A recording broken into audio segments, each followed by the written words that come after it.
Primo fine settimana della riapertura, si scatena la movida, migliaia di giovani senza mascherina in strada e nei locali, anche le spiagge troppo affollate, comuni verso nuove restrizioni.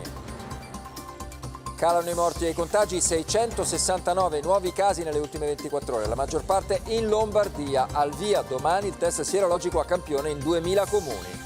Le telecamere del TG2 al Morelli di Sondalo, costruito negli anni 30, era il più grande sanatorio d'Europa, rischiava la chiusura, ora è diventato un centro anti-Covid.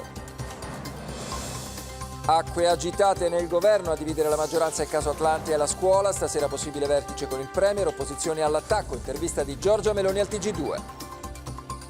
Tornano i fedeli in piazza San Pietro per la messa dell'ascensione con il Papa. A Gerusalemme dopo 2 mesi riapre la Basilica del Santo Sepolcro. Edoardo De Filippo, preziosa eredità da custodire, il ricordo del presidente Mattarella a 120 anni dalla nascita del grande drammaturgo napoletano. Tante le iniziative per celebrarlo, programmazione speciale nei palinsesti Rai.